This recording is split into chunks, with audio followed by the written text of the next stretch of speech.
The Trials of the Elite. The royal palace of Xynara shimmered under the twin suns, its crystal towers glowing like fire in the sky.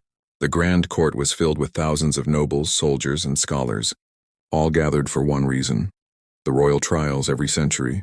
The Queen of Xynara tested the brightest minds of the galaxy to find someone worthy of becoming her royal advisor.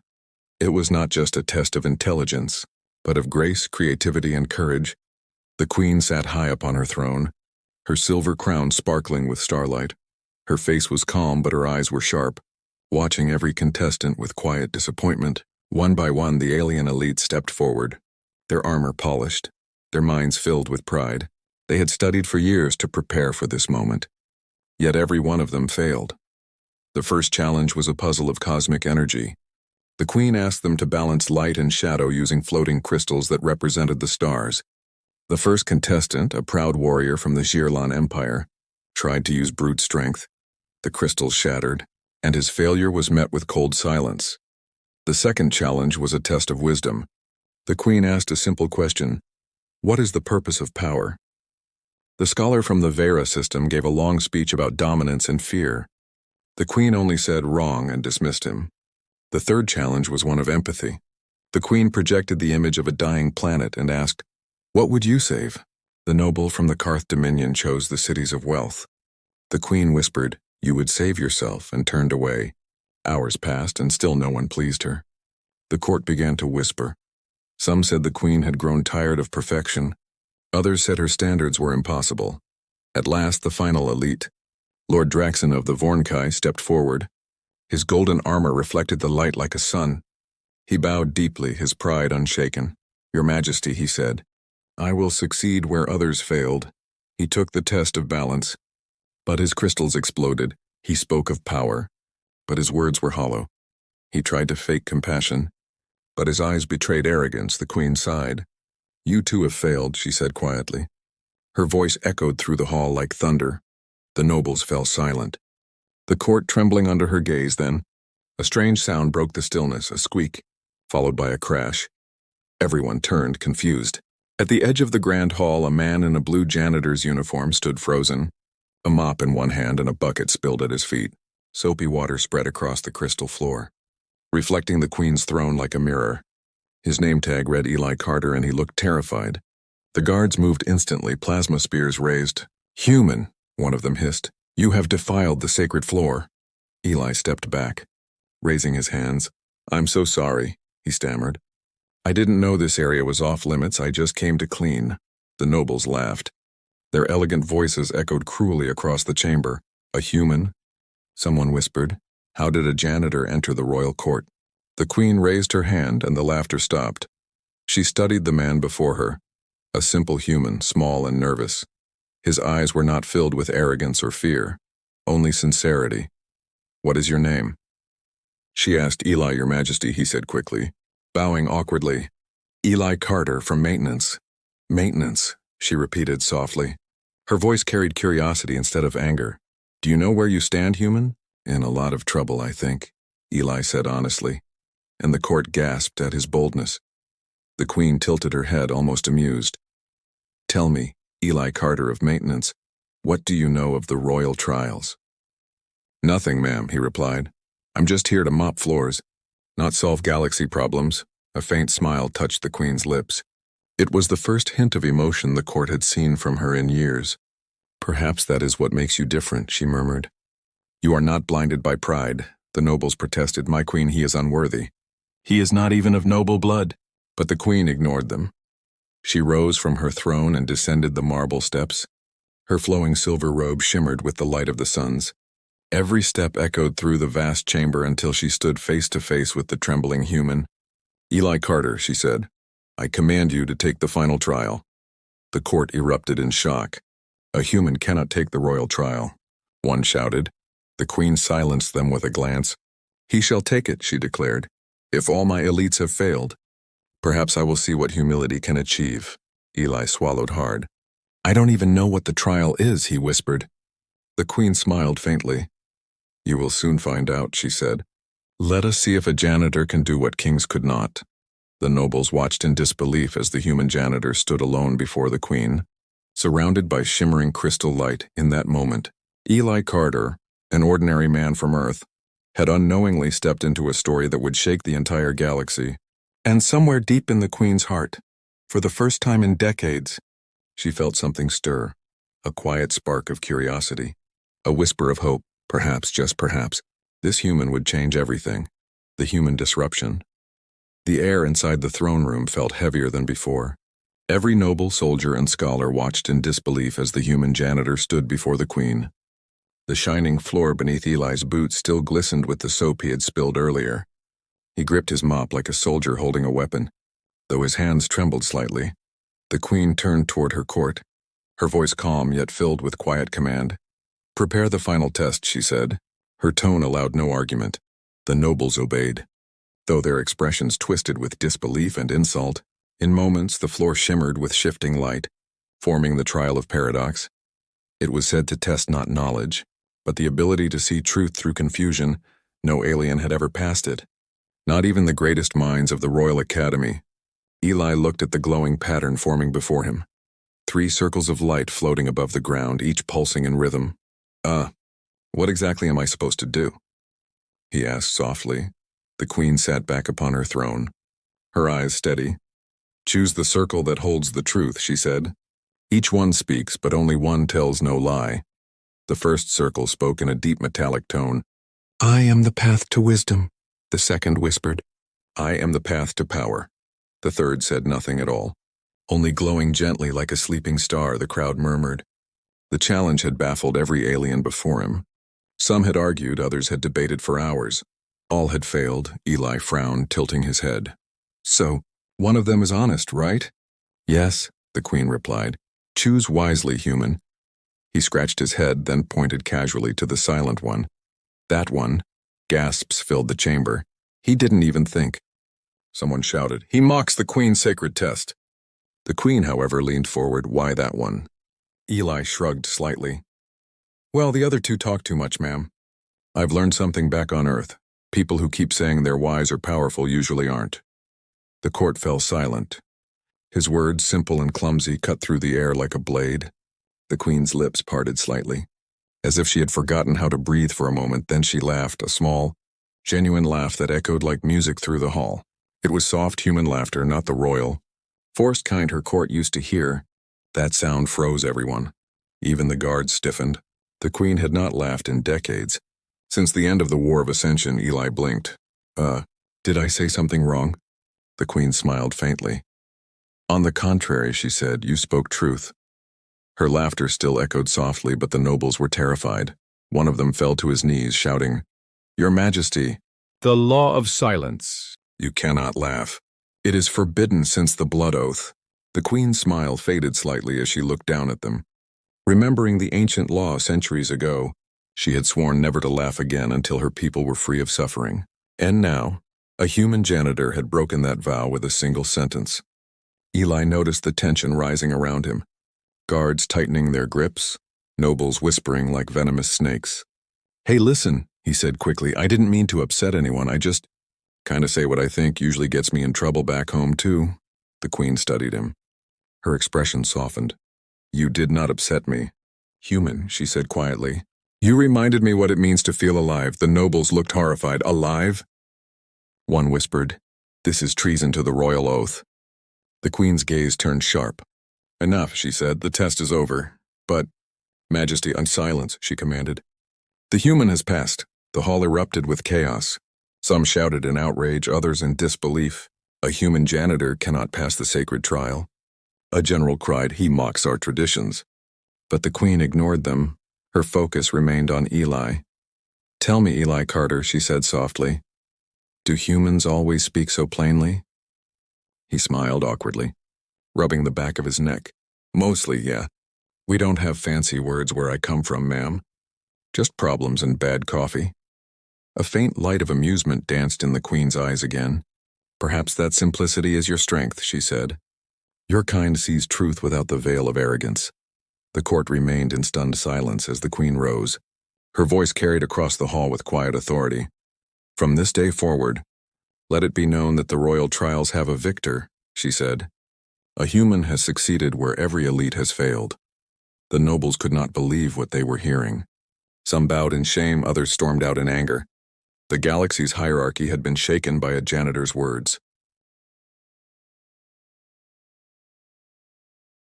As Eli was escorted out, 2 guards whispered behind him. "This human will bring chaos," one muttered. "The queen has lost her mind." But the queen remained seated, her eyes distant and thoughtful for the first time in ages. She had seen something beyond perfection, beyond logic.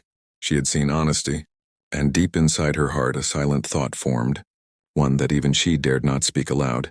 Perhaps the galaxy's salvation won't come from power or wisdom, but from a simple laugh that night, as the twin suns set over Xynara. The stars above seemed to shimmer differently, as if the universe itself had started to listen. And somewhere in the palace corridors, the human janitor who made the queen laugh for the first time in centuries whistled softly, unaware that he had just rewritten royal history. The law of silence. The next morning, the palace of Xynara was silent.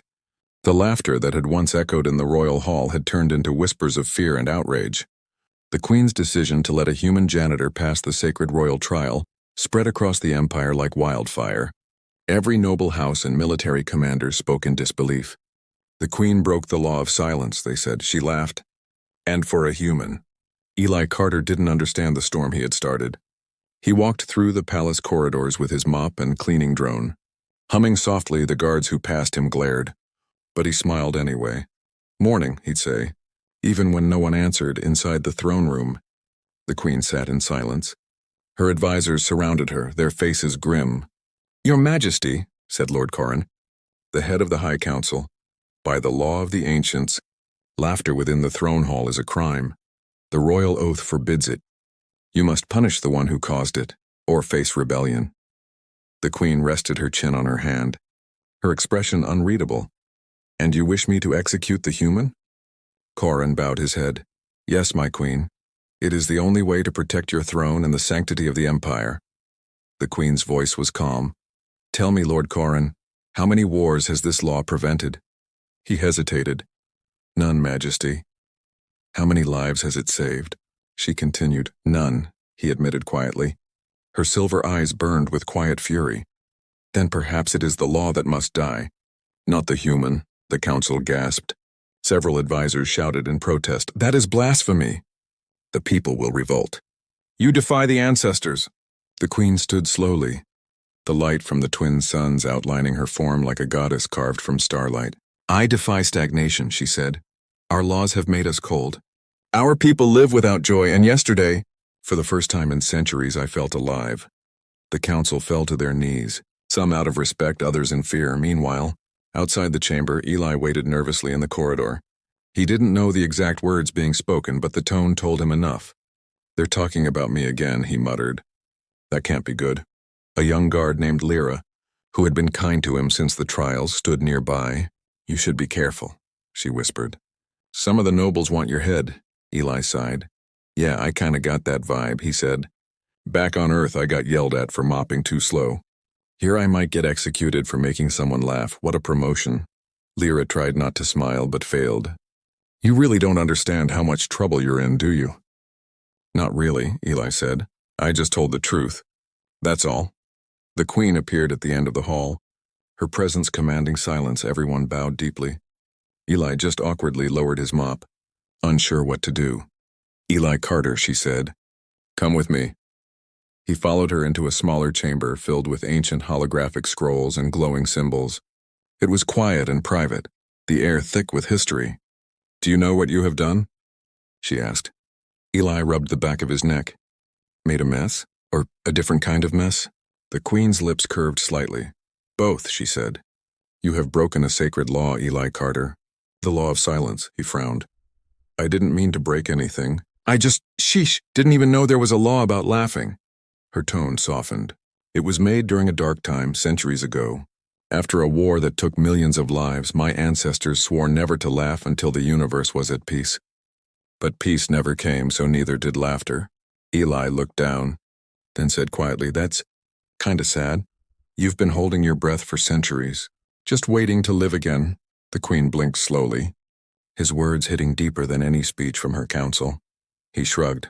"On Earth, we learned something. Laughter doesn't mean the world is perfect. It means you still have hope even when it's not. The Queen's eyes glimmered, as if those simple words reopened a part of her heart she thought was dead. Hope, she whispered, tasting the word as though it were new. Suddenly the doors burst open. Lord Corran entered with several guards. "Majesty," he shouted, "forgive me, but we cannot allow this. The council has voted. If the human lives, we will remove you from the throne." The Queen turned to face them, her voice calm.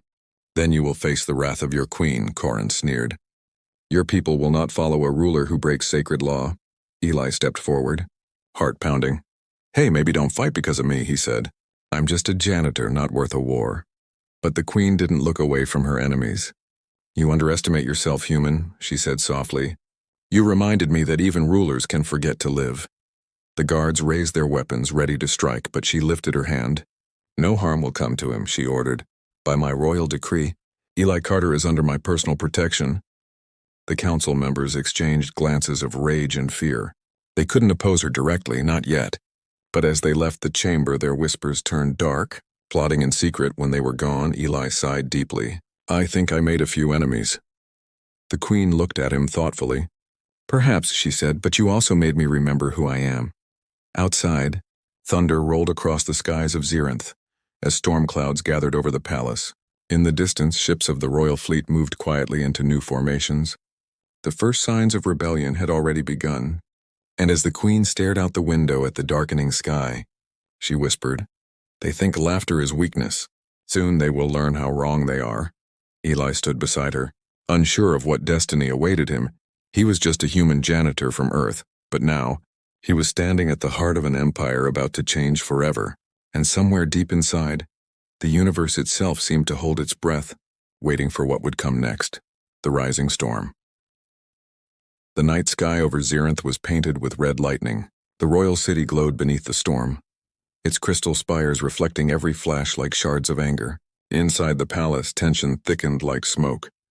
The Queen's guards moved silently through the halls, eyes sharp, weapons ready. Everyone knew rebellion was coming. Eli Carter sat in the corner of his maintenance bay, staring at his mop as if it held all the answers in the universe. His cleaning drone hovered beside him, whirring softly. "I don't get it," he muttered. "How does a janitor from Earth end up in the middle of a galactic revolution?" Lyra, the young guard who had become his only friend, stood near the doorway, her expression worried. "The Council of Elders has turned the military against the Queen," she said quietly. "They're calling it a restoration of order, but it's a coup." Eli sighed. "Of course it is. Every story with a queen has one. Guess this is the part where the janitor gets vaporized for being in the wrong place at the wrong time." She shook her head. "You don't understand. Eli, you've changed her. The Queen has hope again, and the Council hates that." He looked up at her. "All I did was make her laugh." "Exactly," Lyra said. "You reminded her she's still alive, but to the Council, that's weakness. They'll strike before dawn." Eli stood, gripping his mop like a spear. "Then we'd better clean this mess before sunrise," Lyra blinked. "You're serious?" He nodded. "If I'm gonna die in an alien palace, I might as well go down swinging or at least mopping heroically." Meanwhile, deep beneath the palace, the conspirators gathered in the council chamber. Holograms of the generals flickered in the dim blue light. Lord Corran stood at the center, his voice sharp. "At first light, we remove the Queen, we take control of the throne, and we end this foolish human influence once and for all." "And the human?" asked a shadowed figure. "Kill him," Corran said coldly, "publicly. Let the galaxy see that Xynara will not bow to filth from Earth." But they did not know. Every word they spoke was being recorded. Eli had hidden one of his cleaning drones in the chamber earlier. Its small lens watched silently, transmitting everything to his wrist communicator. Hours later, Eli burst into the Queen's private quarters, nearly tripping on the golden carpet. "Your Majesty," he gasped, "they're planning to hit you at sunrise. Corran's leading the whole thing." The Queen turned from her window, her expression calm but her eyes blazing. "I know," she said softly. "They cannot accept change." Eli frowned. "Then we stop them, right? You've got guards, ships, fancy laser sticks. Use them." She shook her head. "Violence will only divide my people further." He stared at her, exasperated. "Lady, they're coming to kill you. It's too late for peace talks." For a long moment she said nothing. Then, with a small sigh, she whispered, "Then perhaps we must defend the peace." With her permission, Eli took charge of the palace's maintenance systems. He worked through the night, reprogramming drones, redirecting power conduits, and using old human ingenuity to turn cleaning tools into defense devices. Lyra and the loyal guards watched in awe as he explained his plan. "You don't fight soldiers with soldiers," he said. "You fight them with surprise." By dawn, the palace was quiet, the air heavy with tension. The first light of the twin suns cut through the storm clouds, turning the crystal towers a deep crimson. Then, boom, explosions shook the outer gates. Enemy soldiers stormed the palace halls, blasters glowing bright blue. The queen's guards rushed to defend, but they were outnumbered in the chaos. Eli activated his drone network. "All right, kids, time to get dirty," he said into his wristband. Hundreds of cleaning drones zipped through the air, spraying industrial foam across the corridors. The rebels slipped, crashed, and cursed.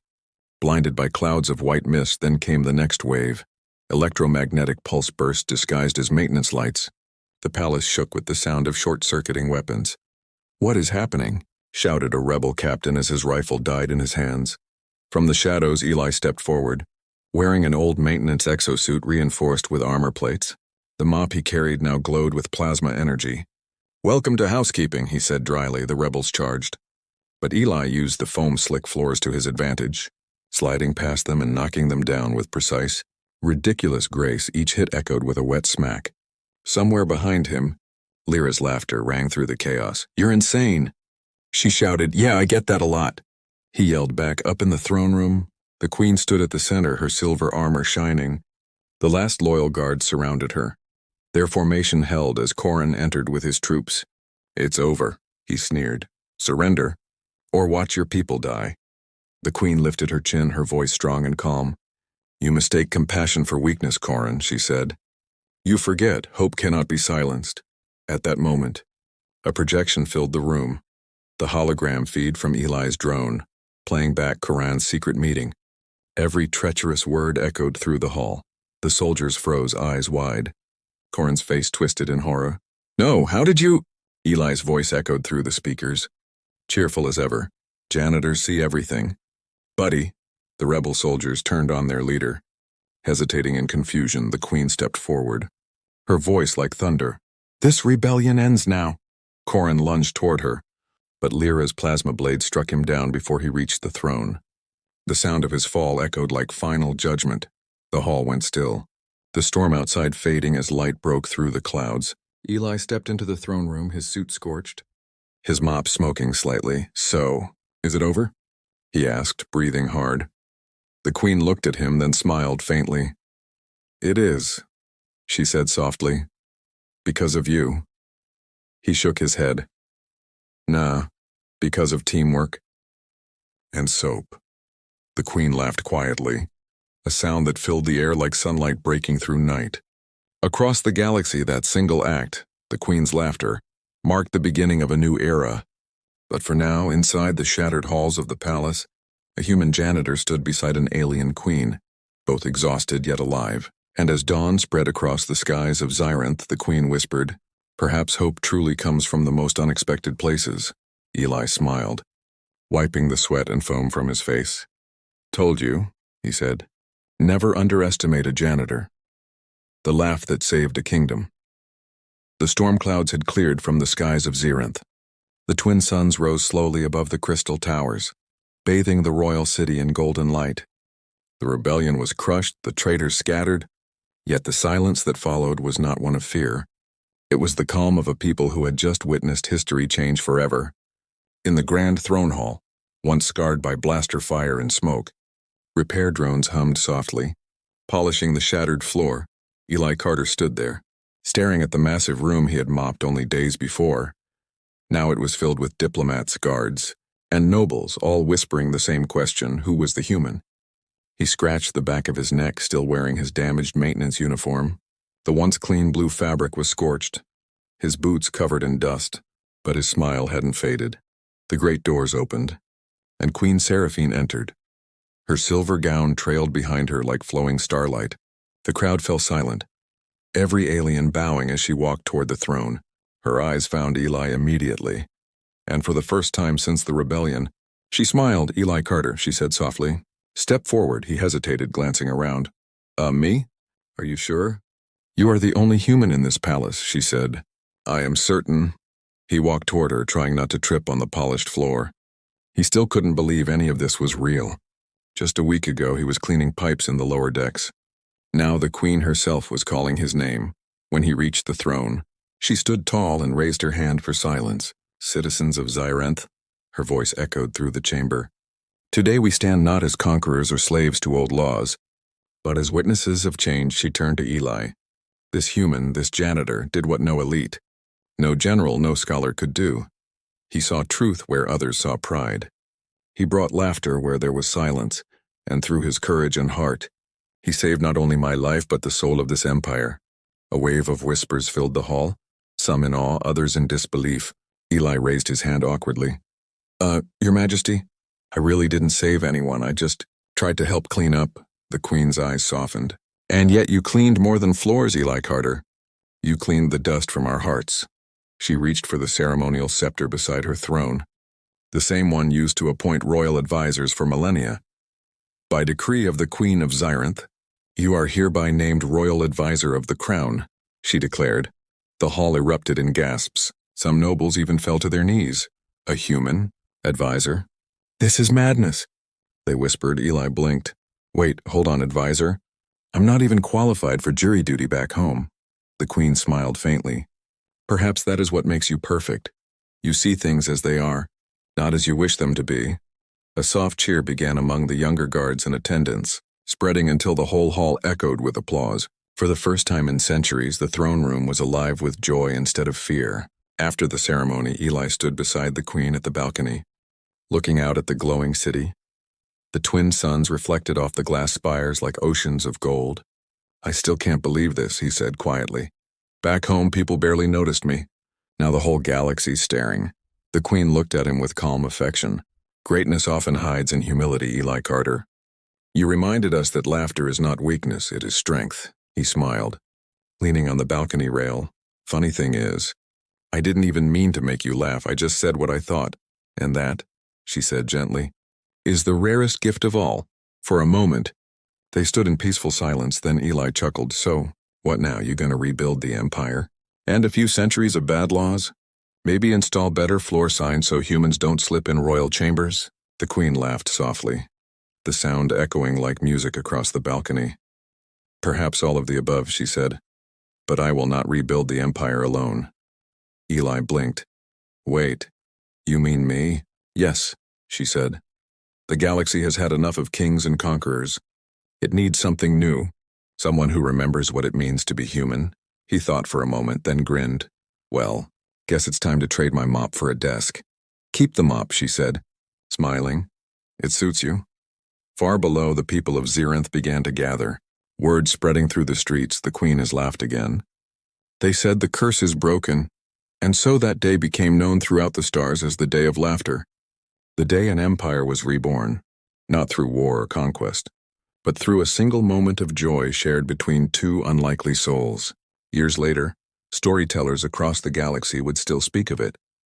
They would tell of the queen who broke her own law, and the human janitor who made her laugh. They would whisper one line with reverence and pride. Never underestimate a human. Eli Carter, the man who once cleaned floors, became a legend not because he was powerful, but because he was real. He reminded an empire that hope and humor could rebuild what fear had broken. And as the stars shone brighter that night over Xynara, the queen looked up at the heavens and smiled, knowing that for the first time in centuries, the universe itself seemed to be laughing with her.